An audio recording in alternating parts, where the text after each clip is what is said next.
Welcome back to another edition of the MintCast. I'm your host today. I'm Alan MacLeod, Senior Staff Writer and Podcast Producer here at Mint Press News, the website where we go behind the headlines and dive into the biggest issues of the day. If you'd like to support our work and you want to see more of it, you can do so by visiting our Patreon page. There's a link in the video or audio description below. Now, a recent study from the Cost of War project at Brown University found that the United States post 9/11 wars are responsible for 4.5 million deaths worldwide. And astonishingly, at least 38 million people have been displaced as a cause of these wars. And yet the US public is really shielded from that reality. In fact, the realities of war are hidden almost entirely from the American public as a matter of great urgency. Here to talk to me about this today, I'm delighted to be joined by Norman Solomon. Norman is a journalist, activist, and media critic, and author of the new book, War Made Invisible: How America Hides the Human Toll of Its Military Machine. I'm delighted to be joined by you, Norman. Hey, thanks, Alan. Well, I guess my first question to kick off is that we're more than 20 years past the date of the Iraq invasion and the declaration of the War on Terror. And I think it's about time that we can really start to take stock of what has happened in these past 2 decades. What do you think has been achieved in these wars? It's interesting that you use the word declaration because, in a formal sense, of course, the U.S. hasn't declared war since World War II, but it certainly was a declaration. It was a pronouncement to the world from President George W. Bush that, as he said, the United States was going to actually get rid of evil, which is a sort of a stunning aspiration for a president or anyone to proclaim. It's when you step back at it, it's fairly unhinged. But that was the preamble to the last 22 years, the idea that the United States would root out terrorism wherever it might exist and make the world safe for whatever. And the stats that you mentioned are significant, to put it mildly, in human terms, and also significantly, if not completely unknown, then almost unknown to the US public. So there's a dynamic of the uninformed consent of the governed, which is a perversion of the concept of democracy, where the informed consent of the governed is a central tenet of making it all work, making it all real. What we're getting now is a warfare state that is extremely profitable, that numbs people to the realities, or maybe precisely not so much numbed as keep them in the dark.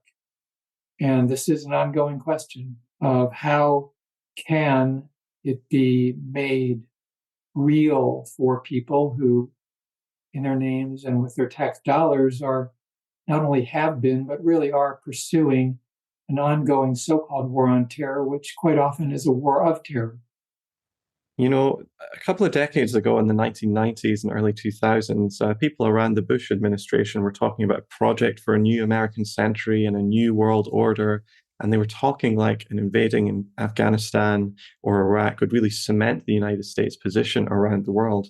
But what I see in the cold light of the 2020s is that the United States position is actually really crumbling worldwide as a sort of geopolitical top dog. We're seeing other countries, particularly China, challenge the United States role. And there seems to be a lot of bad feeling towards Washington around the world from so many countries who are now looking for another, I don't want to say a hegemon, but some sort of counterweight to the United States. It seems, therefore, that this whole war on terror has actually lessened the standing of the United States worldwide. Would you agree with that? I would. Raytheon, Boeing, other military contractors, they never lose a war. It's always extremely profitable. But in terms of geopolitical positioning and so forth, it's very difficult to maintain an empire in decline, which is really not a bad description of the United States in the last decades. And so the empire, its main leaders, does not go quietly into that night. It holds on, it tries every which way to maintain and, if possible, enhance power. And here we are in the latter part of 2023, and you can see that flailing around, which unfortunately is not ineffectual. It's still exacting an enormous human toll on people in various parts of the world, I would argue, including in Ukraine, where pouring in billions of dollars worth of weapons rather than engaging in genuine diplomacy has really subjected more people to more suffering and more death with no end in sight. And so we have if not a superpower, a major power trying to get up off the floor from a couple of decades ago, Russia, which has inflicted on Ukraine and continues to inflict on Ukraine a tremendous crime against humanity, violation of international law, slaughter of people in Ukraine. And you have the United States, which, leading NATO, has helped set the stage for these conditions that led to the war. And so, in a real sense, I think we have the United States government and its corporate and military interests on a downslide. And when you're on a downslide, of course, you try to arrest and reverse your deteriorating position. So I think that approximately is where we are now. Yeah, I mean, I was pretty young when the war on terror was declared, and what I remember of it was just the sort of chilling effects that there was in media and in the public discourse right now. I remember the jingoism and the thirst for blood to be particularly disturbing. You quote in your book a Gallup poll that found that as the first US missiles were striking Afghanistan, a staggering 90% of the US public supported the attack. And I think so much of that atmosphere was influenced by the media at the time. A lot of viewers are probably too young to remember what that was like. So, as a prominent media critic, could you give us an idea of what it was like watching television or reading the papers during that era? It was a stunning atmosphere of conformity, of lockstep, of, by any other word, declaring war on, in some respects, almost a phantom. Can you have war on a tactic, which is terrorism? Well, rhetorically, but as a practical matter, even Al Qaeda was a so-called non-state actor. And the media, certainly of the United States, was overwhelmingly in favor of, well, killing some people in response. It was almost secondary who. Now, none of the 19 hijackers on 9/11 were Afghan. It's true that Al Qaeda had taken refuge in that country, in Afghanistan. But as a practical matter, Afghanistan had nothing to do with the actual attack. And not only that, I believe the Taliban was relatively willing to give up these chief architects of 9/11 if certain conditions were made. But the US didn't appear to be willing to negotiate with the Taliban. And the phrase that really resonates with me from that time is freedom fries, when French fries were changed to freedom fries on menus across the West, especially in the United States, because France said it would not support an invasion. In fact, it would veto it at the United Nations.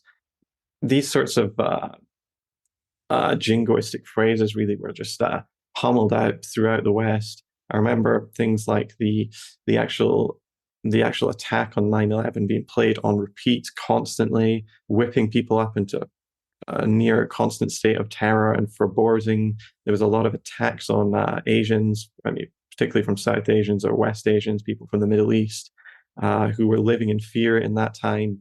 And not only that, if you turned on the television, anti-war messages were pretty much absent from corporate news anyway. In fact, the founder of Fairness and Accuracy in Reporting, Jeff Cohen, noted in his book Cable News Confidential that CNN executives instructed their staff to constantly counter any images of civilian casualties from these wars with pro-war messages, even if, and I quote, it may start sounding rote, end quote. And that's the sort of coverage that really helps push the large majority of Americans towards supporting the ground war. In fact, even 3/4 of Democratic voters supported the ground war at some point. And journalists themselves who were critical of the war, found themselves sidelined or worse very quickly. And thinking about people like Chris Hedges of the New York Times, who was essentially pushed from his job as quite a senior reporter there. News anchors like Phil Donahue, Jesse Ventura lost their positions. Michael Moore was constantly hectored and harried wherever he went. The Dixie Chicks were the first 21st century example of a musician being properly cancelled. But in your book, which I repeat is called War Made Invisible, How America Hides the Human Toll of Its Military Machine, I think you told the story of Ashley Banfield in particular. Could you tell us what happened to that particular media personality? Yes, it's very indicative of the atmosphere that evolved. We were talking about the autumn of 2001, where it was virtually completely lockstep, and the polling reflected that only 5% of the public told the United States polling from Gallup that they opposed attacking Afghanistan. So we're talking autumn of 2001. There was a lot of fear and conformity, to put it mildly.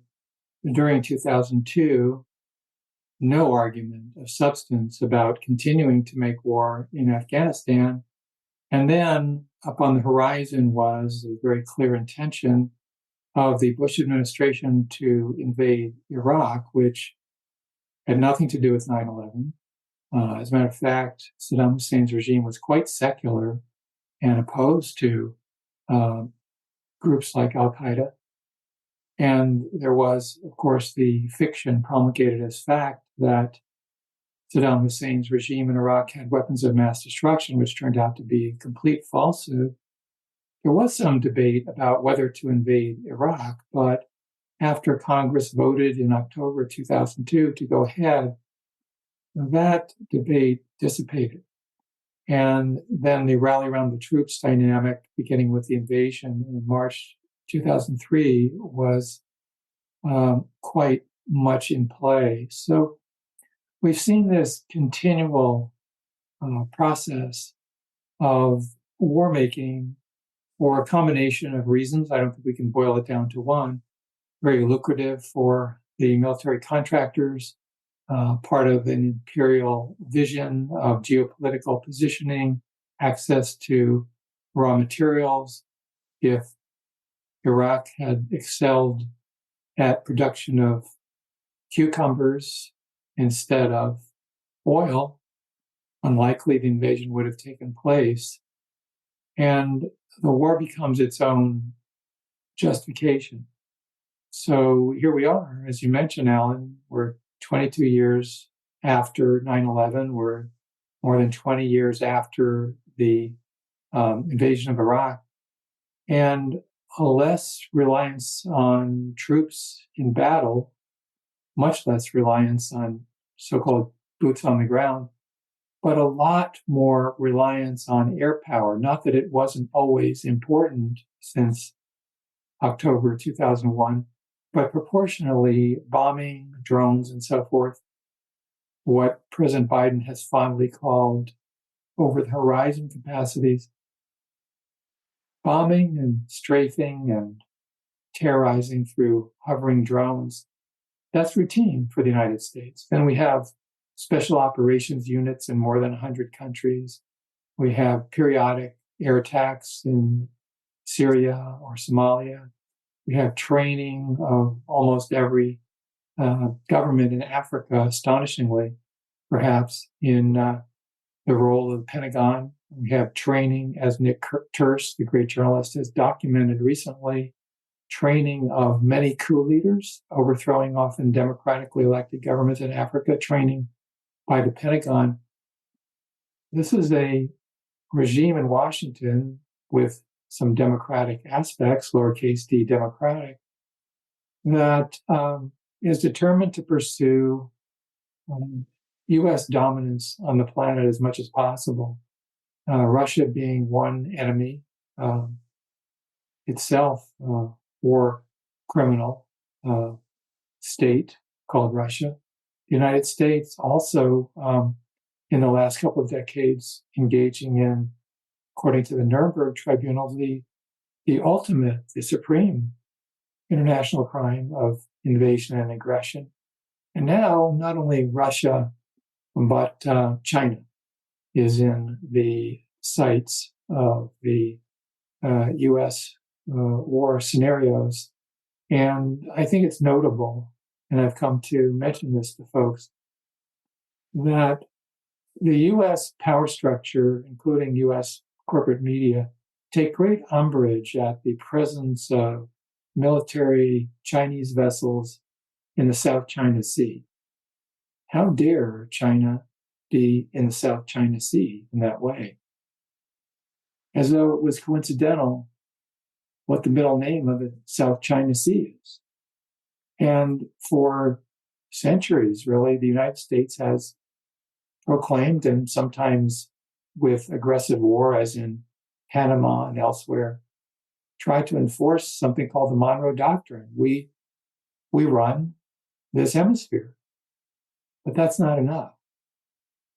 Any sort of sense of security zone, a sense of having some insulation from vulnerability to attack for Russia or China, those outlooks through the windows of the Kremlin or Chinese top offices, those are seen as illegitimate by Washington. And so the idea that China, for instance, would have any security interests around its own nation, as in the South China Sea, that's them's fighting words for the power brokers in the military circles of Washington. So just to sort of sum up, Alan, I think that the U.S. is on a collision course with sanity around the survival of humanity in the nuclear age, ginning up rather than engaging in diplomacy over the conflict in Ukraine. And the consequences, to put it mildly, are not only horrific in the present, but potentially omnicidal. Most definitely, when you consider that both Russia and China have between them thousands of nuclear warheads, particularly Russia. And as you said, we've seen buildup of tensions between the US and with both Russia and China, which is, again, if we go back to what I was saying about maybe the US having a strategic blunder, it seems that these two of the largest countries in the world who didn't often have very good relations, seems that US actions are actually pushing those two nations together, which is what Zbigniew Brzezinski, the great democratic war planner, the sort of Democrats' version of Henry Kissinger, once said in his book, The Grand Chessboard would be the absolute worst case scenario for the United States in the 21st century. And yet it still seems to be happening. The US now has a network of, depending on who you read, between 300 and 400 military bases encircling China, going from Japan and Korea in the northeast all the way down to these new bases they're building in the Philippines and Guam in China's south, and then over in Central Asia as well. Still, few Americans are really aware that this buildup is happening. I guess, what do you think of the possibility of a coming war with China? Do you think that is a likely outcome, or do you think that's something that the US is really very keen to avoid at all costs? It's certainly a risk. I think that leaders are keen to avoid a war with China, but also keen to not be perceived as backing down, and also trying to consolidate alliances around China.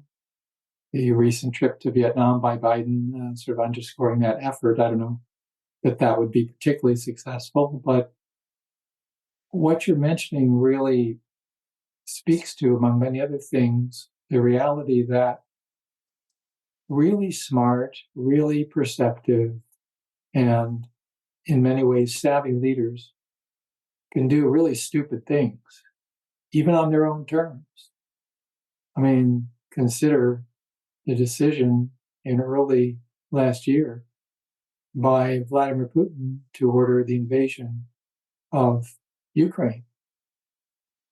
Well, I mean, speaking as someone who's been opposed to expansion of NATO for the last couple of decades, and my colleagues and I at rootsaction.org have organized and supported protests and lobbying against NATO, I have to say that it's just so terrible that what Putin chose to do was the absolute worst possible scenario for rolling back NATO. I mean, yes, the expansion of NATO, even including up to Russia's borders, was a abrogation of and violation of a pledge made when the Berlin Wall fell, pledged by the U.S., by the first President Bush administration.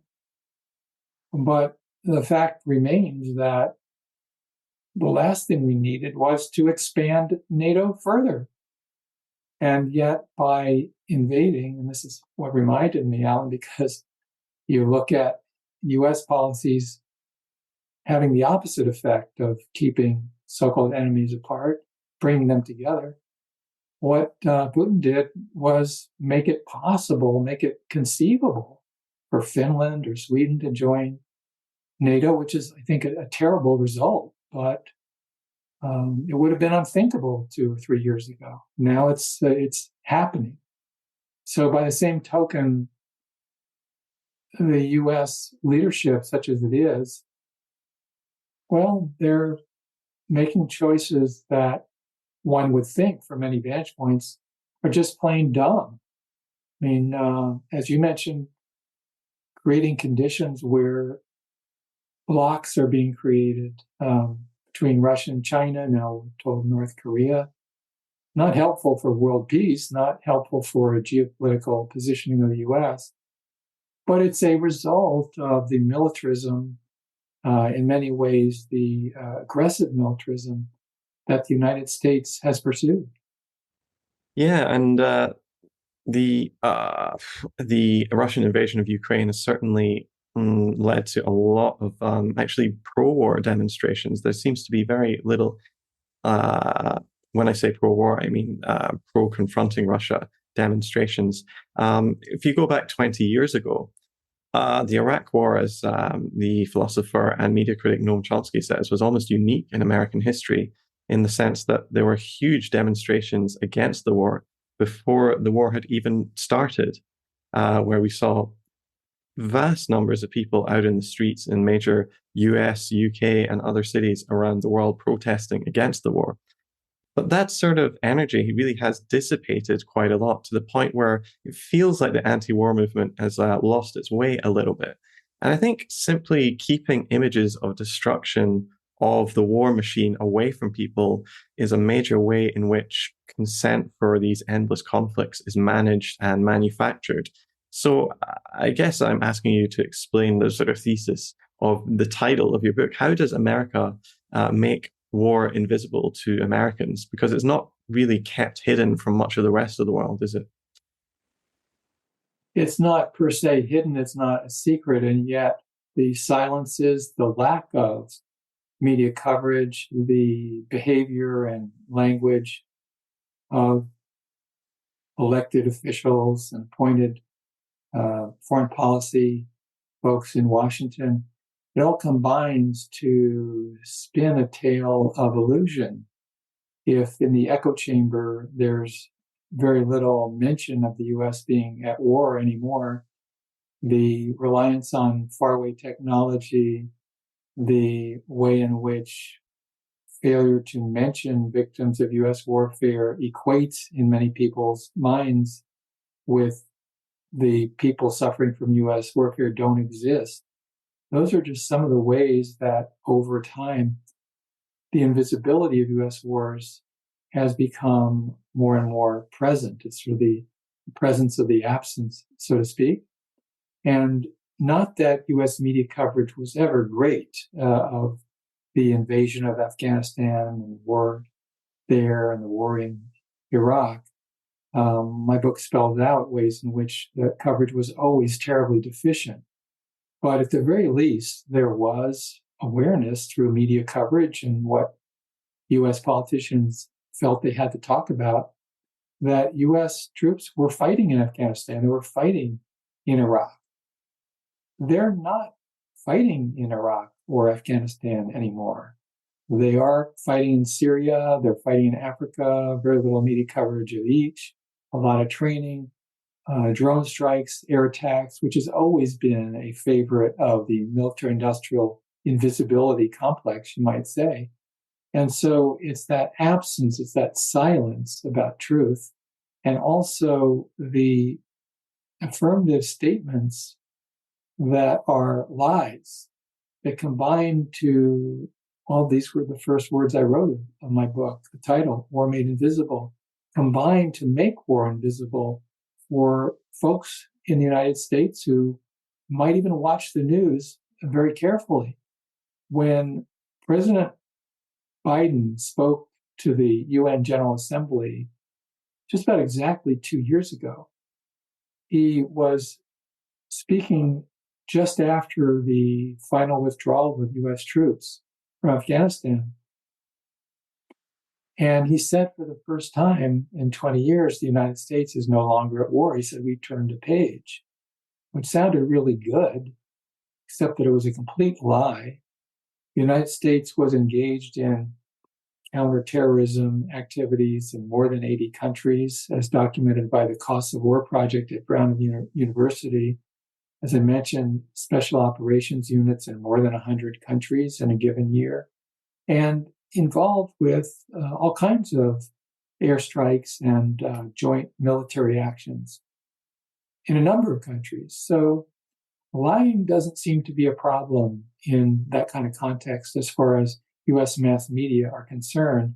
I mentioned in the book that around that time, the Reuters News Service ran an article about the next U.S. proposed fiscal year federal budget. And Reuters said that it was a peacetime budget. So, you're very much in Orwellian territory. The United States continues to be at war, but we're told it's peacetime.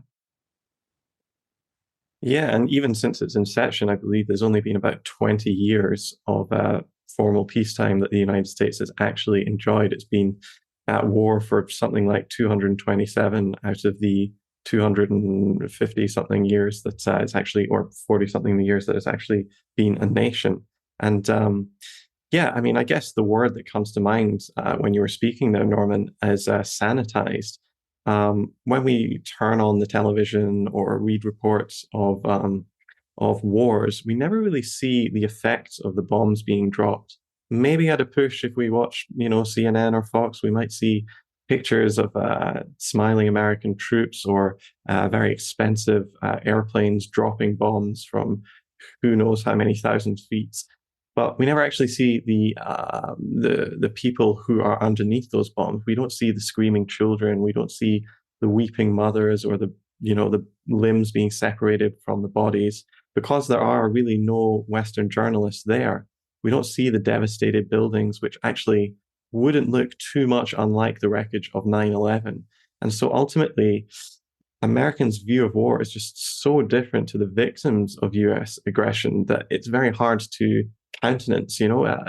For war, when Americans think of war, or British people or French people think of war, war to them is often just their taxes going up rather than them knowing people who have died or living through trauma.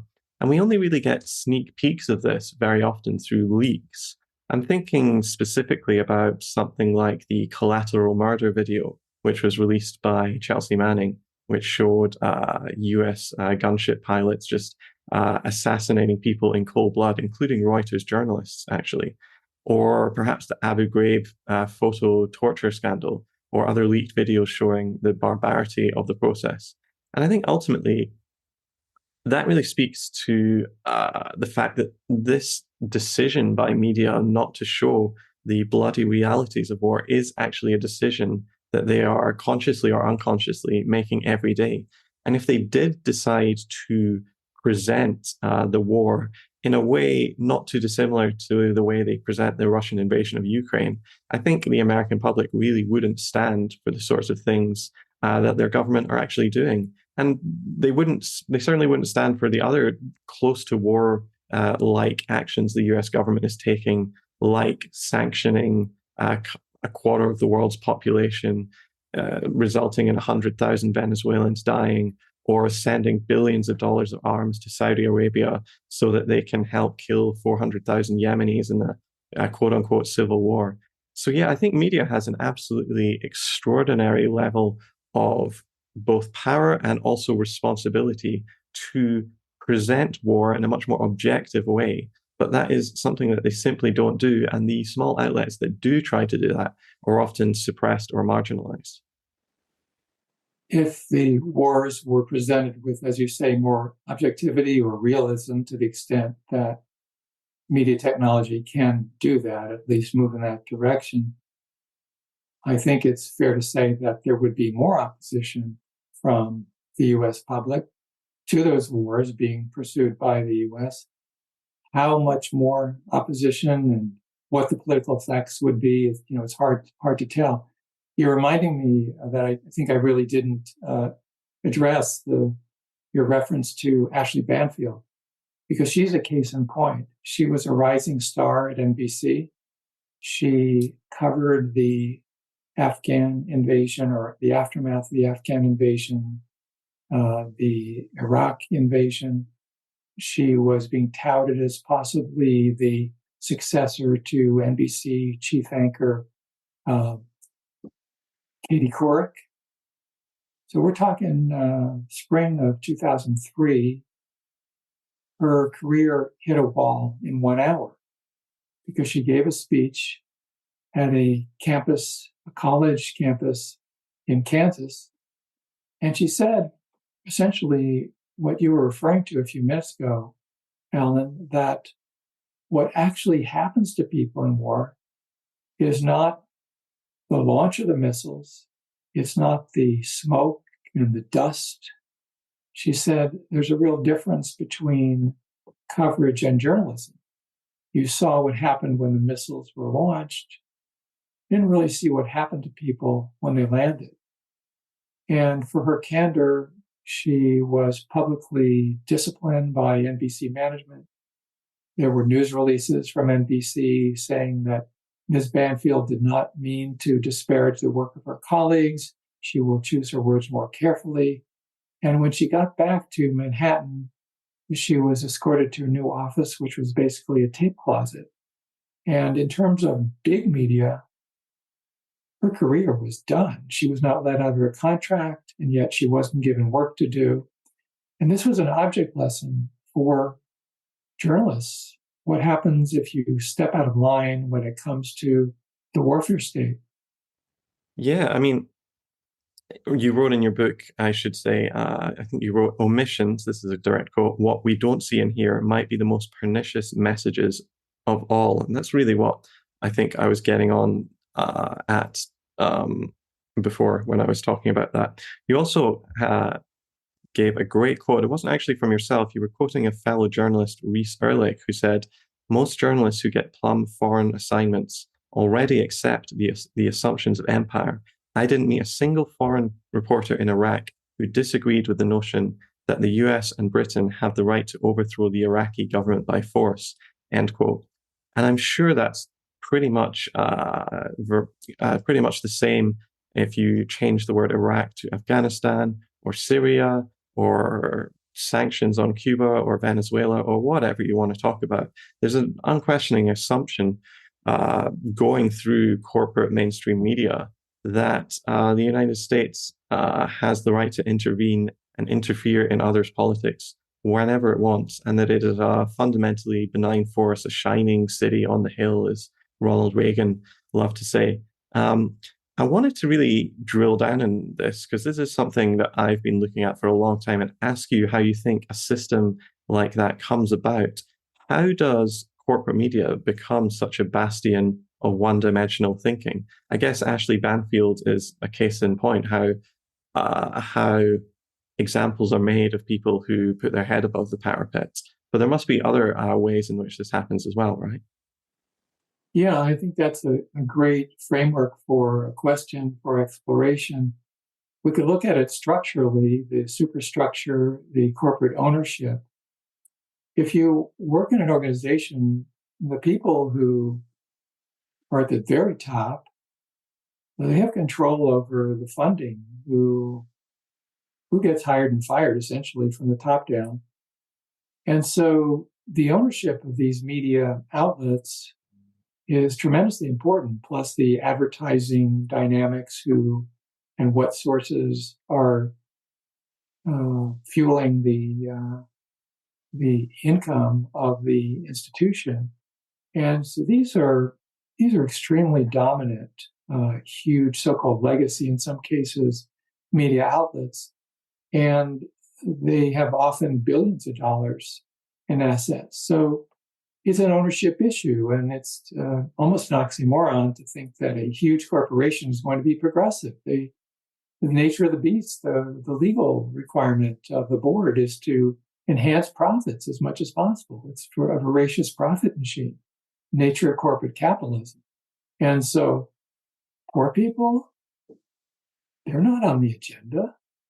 Healthcare, education, housing, they're not on the agenda other than profits. And we don't want to be sort of mechanistic about this. There are more liberal or conservative corporations, as there are more liberal or conservative and large media outlets. But these are structural constraints. These media outlets, a CNN or a New York Times, they have an internal political economy that requires that they interlock with sometimes their board of directors, but more fundamentally, in terms of how they function, their lifeblood of the flow of financial nutrients. It's about profits. And so if there are poor people in Africa who are going to suffer from U.S. military intervention of some sort, but there's extraction of raw materials at a low price from the miners, I mean, the priorities are usually fairly automatic for these corporations. Again, it's not a super mechanistic thing. There are contradictions. There are various, if you will, ideological personalities of various media outlets. But that's the overhang. That's the roof, which exercises some constraints from the top down. It's not that important, really, what individual reporters personally think. It can matter, but they're not that different from hamburger flippers at McDonald's. They don't make policy. And if they step out of line, and we have the examples, such as Ashley Banfield, they're going to suffer consequences, or they will see that other people are suffering consequences, and it helps keep them in line. So that's, I think, another key aspect. You have the top-down ownership, advertising, profit-taking fixations of the institution as a whole, the sort of raison d'etre. And then you have the experience of the individuals who work within those institutions. And if they step out of line, in the United States, they're not going to be taken from their home, imprisoned or shot, like in some dictatorship. They just might find that they can't pay their mortgage anymore because they've lost their job, or their career has not advanced. And this, I think the word insidious really applies. This is the way it all functions. Yeah, what you're describing is that these media institutions are not these, progressive bastions of expressive thought, what we might think, but they're actually very much top-down authoritarian institutions. And another thing that's happened over the last few decades is that increasingly uppercase J journalists are really products of the Ivy League or other elite schools. There's a recent study that found that a higher percentage of journalists at the New York Times and other top outlets attended Ivy League universities or the equivalent. More journalists than senators or even billionaires went to these sorts of Ivy League schools. And these institutions, I think, instruct you in a very certain way. These elite journalism classes, which often cost up to, say, $100,000 per year to attend, these will really instruct you in a very certain form of journalism. And when you graduate with that amount of debt, there's really only one way of paying that back, and that is by not rocking the boat. And so I guess if you enter a profession like journalism, where there's very little job security at all, there's only really one way to make sure that you're going to stay being hired and you won't lose your job. And that's certainly to please the people above you. And as you said, there are plenty of examples of people being anti-war, being forced out of this profession. But also on other issues, this can happen as well. I remember Mark Lamont Hill was fired from CNN for expressing support for Free Palestine. So there becomes this sort of self-fulfilling prophecy and a self-perpetuation of self-censorship and huge conformity, to the point where somebody like Brian Williams, the MSNBC anchor, can in 2017 watch a US missile strike on Syria and almost cry with joy. He said, I'm tempted to quote the great Leonard Cohen, I'm guided by the beauty of our weapons, he said, as the US launched a clearly illegal attack on Syria, which killed God knows how many people. And now the US is occupying, if reports are to be believed, 1/3 of the Syrian landmass. And, this sorts of consequences for the Syrian people can only really be dreamed of, in terms of how negative that is. But yeah, I did want to contrast the presentation of the US war machine with that of Russia. We've seen the Russian invasion of Ukraine has been front and center of US media coverage, leading to massive sympathy, in fact, for the Ukrainian people in the West, anyway. On the one hand, I think the Ukrainian flag being displayed by so many people in their homes and businesses is quite a lovely gesture of solidarity. But on the other, I can't help feeling quite perturbed by this as well, specifically because there's such a lack of Yemeni flags, Libyan flags, Iraqi flags, or the flags of any number of the victims of US policy. And so one thing I've been thinking quite a lot about recently is how corporate media really uses people's natural empathy against each other, against them, driving us to support wars and conflicts that the US wants by showing us images of suffering when it is expedient for the US military or Washington in general for us to see them. Do you think if we saw the victims of US crimes as much as we saw our enemies' victims, what sort of effect would that have on American society? It would have some effect. The framework of the suffering in terms of the ideological assumptions or the backstory, that would affect. There is a rationale that, well, it's unfortunate, but had to be done because the U.S. cause is correct. But still in all, because the actual suffering is so widespread and horrendous when the U.S. is at war of civilians, their suffering is so terrible. I think it would have some effect. I would say your point is very important, that there's a, so to speak, empathy manipulation that is routine in US media coverage. One way I've come to think about it is the fairly rigid, actually, in practice, imposition of, encouragement of two tiers of grief: the grief that matters and the grief that doesn't. In US media and politics, it's obvious which is which.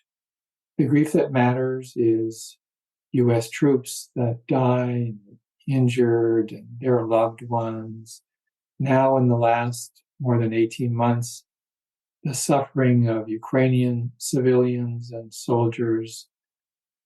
I don't per se have a problem with that at all. I think, on the contrary, journalism and political leaders should encourage empathy and commiseration and connection with the grief of those who suffer from war. The very pernicious reality, though, is that when it comes to people who lose their lives and then their loved ones, those who are injured because of U.S. warfare, they're in the de facto other tier of grief. Essentially, the message, pretty much by omission of U.S. media coverage, is that they don't really matter. Those people are not of importance. Their grief is not even worth contemplating. That's a very corrosive, insidious, vicious media environment, political atmosphere that prevails in the United States. And while I can't say it's new, throughout the many past decades, going back to wars in mid-20th century, that's been an ongoing dynamic, but in many ways it's become worse, in part because the dominance of media is so pervasive. And despite the internet, media outlets are consolidated in terms of ownership. 20 years ago, there were, maybe 50 corporations that owned and controlled most of U.S. media reach through ownership. That number's down to about 5 now. So there's not a lot of gateways to reach a lot of people. And so I know your time is precious, so I'll ask you one more question then. Try and make it a little bit more upbeat. Is there a solution to this? What can we do about this? How can we fight back? Are there good examples to follow? What should we be doing about this? Well, upbeat is good. Antonio Gramsci, the great anti-fascist imprisoned by Mussolini, talked about the need for pessimism of the intellect and optimism of the will. So our optimism of the will can lead us to a lot of good places on an ongoing basis. I, of course, believe that independence is crucial of media outlets. And we can't rely on, to put it mildly, the established big media institutions any more than we can really rely on governments. I mean, I support and believe in what I.F. Stone, the great journalist, said: all governments lie, and nothing they say should be believed. Stone wasn't saying all governments lie all the time. He was saying that we need a skepticism all the time. Don't take anything for granted. Don't take anything on faith. And that's also true of media outlets. And because of some of the dynamics that we've been talking about, the established big corporate-owned or NPR, PBS type corporate-funded, corporate-friendly media organizations, they have de facto agendas per se and proclivities that require that we be skeptical. And as you know, Alan, like you, I've written for and support FAIR, the Media Watch group, Fairness and Accuracy in Reporting.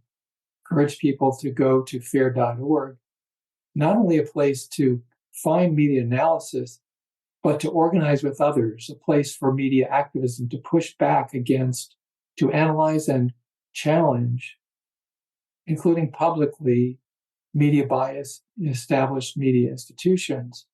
And meanwhile, we need to build independent media outlets, progressive ones, online, TV, radio, film, poetry, writing, books, all the different ways, drama, the healthy ecology of culture that can resist and push back against the warfare states that are so dominant and so destructive. So those are, of course, steep climbs, but I think support of independent media institutions and political organizing from the grassroots is essential. The corporate states, the warfare states, they are well organized. We need to be well organized ourselves from the grassroots to create the kind of change that's needed. Martin Luther King Jr. denounced what he called the madness of militarism. We need antidotes to that madness in theory and in practice. And that needs to include organizing from the grassroots. Yeah, definitely. I would encourage everyone to check out fair.org and, of course, mintpressnews.com. We've been talking to Norman Solomon today. Norman, I would suggest everybody go out and check out your book, War Made Invisible. Is there anywhere else that people can follow your work? Well, I'm at normansolomon.com, and I post all of my articles up there. And also, I really want to invite people to visit the activist group website where I work with colleagues, and that's rootsaction.org. You can get sign up for action alerts. We have 1.2 million people now who are signed up. So it's a way, again, to organize. We have a DIY Roots Action where you can actually write up and propagate your own petitions, and then you get access to people who sign the petitions, so you can do organizing that way. So encourage people, rootsaction.org, normansolomon.com. And also you can get more info about the book at warmadeinvisible.org. Thank you very much. That was Norman Solomon, everyone. If you've made it this far, I'm going to give a quick plug for our Patreon. We are looking for all our viewers and listeners to support us if they can, and if they're in a financial position to do so. Do check out our Patreon page there. If you Google Patreon Mint Press News, it'll come up, or there should be a link in the description down below. Until next time, I'm Alan MacLeod. You've been listening to the MintCast on Mint Press News. Until then, stay fresh.